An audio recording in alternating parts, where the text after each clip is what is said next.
Operation সিন্দুরকে হাতিয়ার করে সারা দেশ জুড়ে তিরঙ্গা যাত্রার ডাক দিয়েছে কেন্দ্রের শাসক দল বিজেপি। এবং বলা চলে দেশের বিভিন্ন রাজ্যে কিন্তু এই অভিযান চলছে, মানুষ স্বেচ্ছায় তিরঙ্গা যাত্রায় সামিল হচ্ছেন। এবং স্বাভাবিকভাবেই অনেকেই বিরোধীরা প্রশ্ন তুলছেন যে যেখানে সেনাবাহিনী বীর বিক্রমে এই অপারেশন সিন্দুর চাললো, তাকেই রাজনীতি করার চেষ্টা হচ্ছে। কিন্তু শুধু তার মধ্যেই সীমাবদ্ধ না থেকে বলা চলে সেনাবাহিনীকে এবার সম্মান জানাতে আসরে নামলো রাজ্যের শাসক দল তৃণমূল কংগ্রেস। অর্থাৎ একদিকে যেমন বিজেপির তিরঙ্গা যাত্রা, ঠিক তেমনই রাজ্যের শাসক দল তারাও সেনাবাহিনীকে শ্রদ্ধা জানাতে পথে নামলো। অর্থাৎ শুরু হয়ে গেল এই নিয়ে রাজনীতি। কেন বলছি কথা, সব কিছু আলোচনা করবো আজকের এই ভিডিওতে। নমস্কার, আমি সত্যজিৎ। পেহেলগাঁও হামলার পর সেনাবাহিনী যেভাবে অপারেশন সিন্দুর চালায় পাকিস্তানের মাটিতে, যার ফলে একাধিক 9টি জঙ্গি ঘাঁটি এবং অন্তত 8টি পাকিস্তানের বিমান ঘাঁটি কিন্তু উড়িয়ে দিয়ে আসে ভারতীয় সেনা এবং নষ্ট করে দেওয়া হয় পাকিস্তান এয়ার ডিফেন্স সিস্টেম।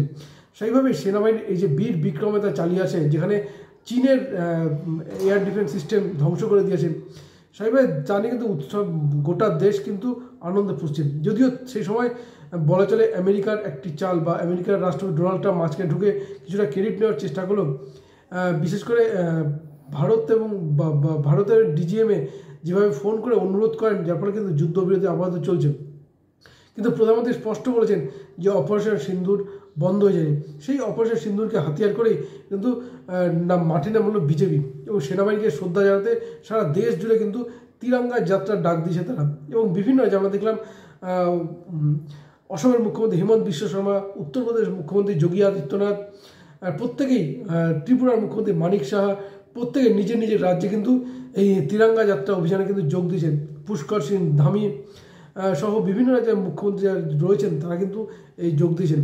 সুতরাং অন্যদিকে রাজ্যের বিজেপি বিরোধী দলনেতা তিনিও কিন্তু ডাক দিয়েছেন তিরঙ্গা যাত্রা। অর্থাৎ আগামী শুক্রবার দিন তারা কিন্তু রাজ্য জুড়ে এই তিরঙ্গা যাত্রার ডাক দিয়েছেন এবং এই অভিযানে থাকবেন রাজ্য বিজেপি সভাপতি সুকান্ত মজুমদার, রাহুল সিনহা, শুভেন্দু অধিকারী নিজে। সুতরাং বোঝা যাচ্ছে তিরঙ্গা যাত্রা যেখানে সারা দেশ জুড়ে চলছে, সেই তিরঙ্গা যাত্রা এবার কলকাতাতেও হতে চলেছে। অন্যদিকে রাজ্যের শাসক দল তৃণমূল কংগ্রেস তারাও কিন্তু এই বিশেষ করে অপারেশন সিন্দুরে সেনাবাহিনীর ভূমিকাকে প্রশংসা করে তারাও কিন্তু মাঠে নামতে চলেছে। এবং যেটা জানা যাচ্ছে সারা রাজ্য জুড়ে তারা কিন্তু সেনাবাহিনীকে শ্রদ্ধা জানাতে কর্মসূচি নেবে এবং তা কিন্তু অর্থাৎ শুক্রবার দিন অভিযান করছে, তিরঙ্গা যাত্রা করবে বিজেপি। শনিবার এবং রবিবার সেনাবাহিনীকে শ্রদ্ধা জানাতে আসরে নামে রাজ্যের শাসক দল তৃণমূল কংগ্রেস।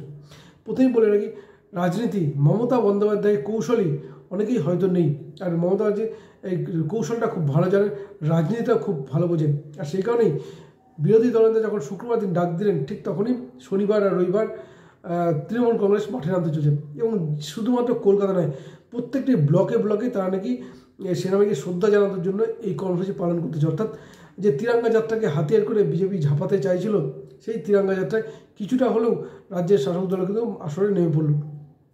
আমাদের পূর্ণম সাউ, যিনি কিন্তু বিএসএফ, তিনি কিন্তু পাকিস্তান হাতে বন্দী হয়েছিলেন এবং বলা চলে শেষ পর্যন্ত পাকিস্তান সরকার কিন্তু পূর্ণম সাউকে মুক্তি দিতে বাধ্য হন। এবং তারপরে দেখা যায় মুখ্যমন্ত্রী পূর্ণম সাউর বাড়িতে ফোন করেন এবং সেইভাবেই অনেকে প্রশ্ন দেন। কিন্তু এটা অত্যন্ত গুরুত্বপূর্ণ যে পররাষ্ট্র নীতির ক্ষেত্রে মুখ্যমন্ত্রীর কিন্তু কোনো ভূমিকা নেই, সে কিন্তু কেন্দ্র সরকারই যাবতীয় সিদ্ধান্তটা নেয় বা বিদেশ মন্ত্রক সিদ্ধান্তটা নেয়। সুতরাং মুখ্যমন্ত্রী তিনি যে ফোন করেছেন, ফোন করতেই পারেন, কিন্তু ভূমিকা কিন্তু কেন্দ্র অস্বীকার করার কোনো জায়গা নেই। দেশের পররাষ্ট্র নীতির কিন্তু এটা কিন্তু অঙ্গ।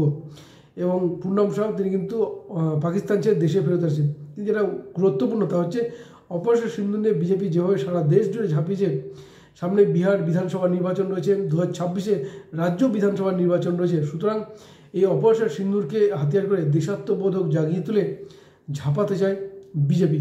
আর সেই কারণেই উত্তরপ্রদেশ, অসম, ত্রিপুরা, উত্তরাখণ্ড প্রত্যেকটি রাজ্যে কিন্তু রীতিমতো চলছে তিরঙ্গা যাত্রা। আর সেই তিরঙ্গা যাত্রা এবার বাংলাতেও, এবং বাংলায় শুক্রবার দিন বিজেপি করবে তিরঙ্গা যাত্রা এবং ঠিক তারপর শনিবার এবং রবিবার তৃণমূল কংগ্রেসও কিন্তু দেশাত্মবোধ অর্থাৎ সেনাবাহিনীকে শ্রদ্ধা জানাতে আসরে নামতে চলেছে। তাই কিন্তু ঘোষণা করেছেন রাজ্যের মুখ্যমন্ত্রী মমতা বন্দ্যোপাধ্যায়। অর্থাৎ দেশের সেনাবাহিনীর সাফল্য শুধুমাত্র একা কেন্দ্রের শাসক দল বিজেপি নেবে তা তো হতে পারে না। কারণ অপারেশন সিন্দুরের সাফল্যের পর সেনাবাহিনীর প্রশংসা কিন্তু কেন্দ্রের বিরোধী দলনেতা রাহুল গান্ধীও করেছিলেন, সেনাবাহিনীর প্রশংসা রাজ্যের মুখ্যমন্ত্রী করেছেন। আর সেই সেনাবাহিনীকে শ্রদ্ধা জানাতে, সম্মান জানাতে আসরে নামছে রাজ্যের শাসক দল তৃণমূল কংগ্রেসও।